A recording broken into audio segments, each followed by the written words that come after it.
Olá, gente. Ricardo Sabino aqui.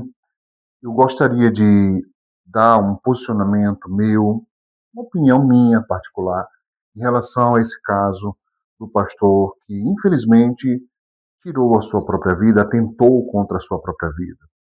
Há uma polêmica estabelecida, principalmente após as palavras do seu líder, e eu queria, de antemão, deixar bem claro que, a mim, não é interessante o ataque a esse líder.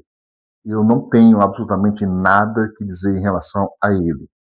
Mas, como sou pastor e também sou psicólogo clínico, eu gostaria de falar da minha área. É inegável que estamos vivendo em uma sociedade adoecida, principalmente quando nós falamos a respeito das questões psicoemocionais.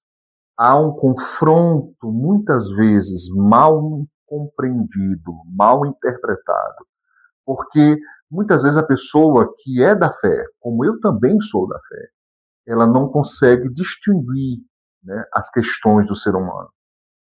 A Organização Mundial da Saúde classifica o ser humano como um ser biopsico, sócio, histórico e espiritual. Então, a própria OMS reconhece o fator espiritual como um fator preponderante na vida do ser humano. Não pode ser descartado. Eu acredito que pode haver uma influência espiritual em muitas atitudes que o ser humano venha a tomar. Mas, sinceramente, eu acho que falta um pouco de compreensão em relação ao o entorno de tudo isso. Gente, quem para pensar na família? Como ficaram os familiares desse pastor? Independentemente se houve uma questão espiritual que influenciou, se houve um adoecimento psicológico e emocional, se houveram pressões, se houveram circunstâncias, independentemente de tudo isso, nós não sabemos. Só ele poderia dizer, ou talvez até tenha dito para alguém, o que estava lhe acontecendo. Mas é fato que há uma pressão absurda sobre a vida de muitos pastores.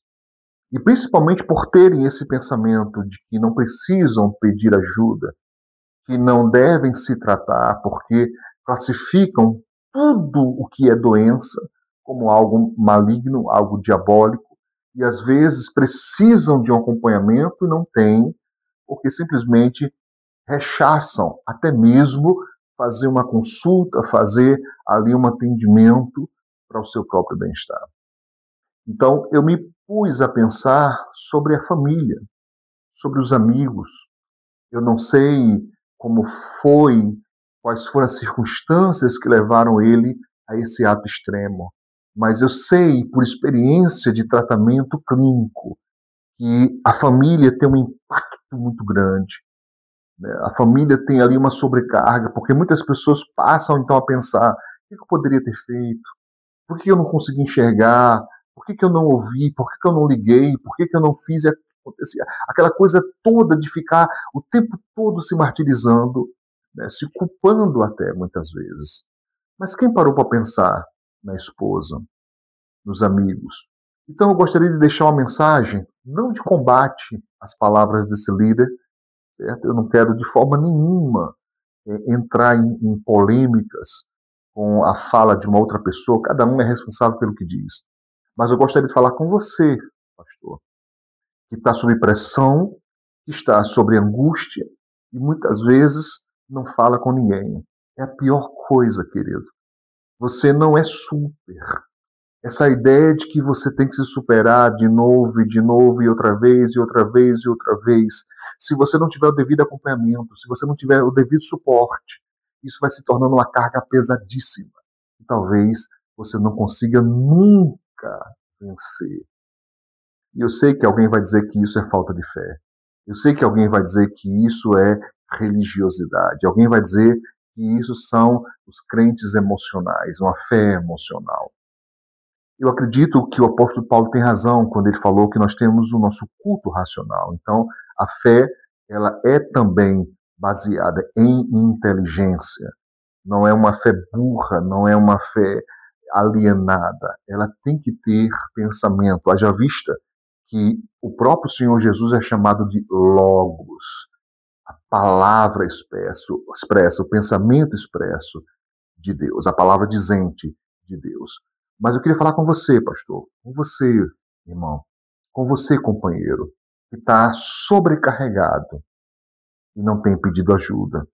Talvez você tenha vergonha de falar, para não demonstrar nenhuma fraqueza perante os outros, para sempre ser aquele porto seguro para todos, sempre ser aquela árvore frondosa que alimenta, que dá proteção, que dá sombra a todos. Mas quem tem dado isso a você? Então, não deixe chegar a esse extremo. Se bate em você o desespero, se bate em você a angústia, fale com alguém. Se você é aqui de Natal, Rio Grande do Norte, querido, eu me coloco à disposição, eu sou psicólogo clínico, tá? Marca um momento comigo. Não estou falando de cobrar não, eu não estou falando de nada em relação a lucro. Eu estou falando, meu companheiro, de você saber que você tem alguém com quem você possa conversar. Você, pastor, que é de outro estado, amado, se você quiser entrar em contato comigo e pedir alguma orientação, por favor, faça isso.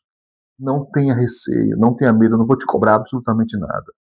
Mas acredite, eu imagino que as palavras que estão chegando aos familiares desse pastor, aos familiares e amigos dessa vida perdida, deve ser terrível. Se você, porventura, um dia assistir, ouvir essa minha mensagem, e você trabalhou com esse pastor, você foi um obreiro desse pastor, um auxiliar desse pastor, um amigo, ou se você mesmo é um parente dessa pessoa, não deixe que palavras duras afastem você de Deus. Lembre, os erros sempre são nossos, humanos, nunca de Deus. O Senhor Deus nunca vai nos tratar com desdém ou com desprezo. O luto é algo terrível, o luto é algo pesado para muitas pessoas. Então não passe por isso sozinho. Eu espero, em Deus eu espero, que os pastores, os líderes cristãos do nosso país entendam que, assim como nós, quando estamos com problema de vista, precisamos ir a um médico especialista da área. Quando temos um problema cardíaco, vamos procurar um especialista da área. Quando temos um problema nos ossos e por aí vai, nós vamos procurar alguém que entende da área. Que possamos também entender que problemas psicológicos devem ser tratados por pessoas que entendem de saúde mental. Não confunda. Nós somos seres que não somos uno, somos trino. E aquilo que afeta o corpo pode afetar a alma e o espírito.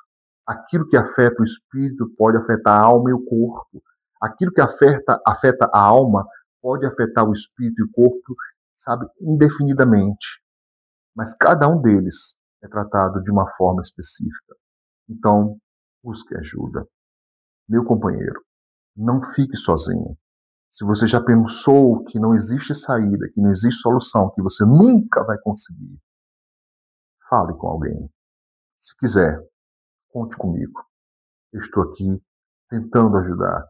Eu estou aqui tentando dizer para os meus companheiros de fé e de obra que nós precisamos, sim, de ajuda, de sustento. Nós precisamos, sim, entender o que de verdade significa levai as cargas uns dos outros. Aqui, Pastor Ricardo Sabino, psicólogo clínico. Um forte abraço. Que Deus te abençoe.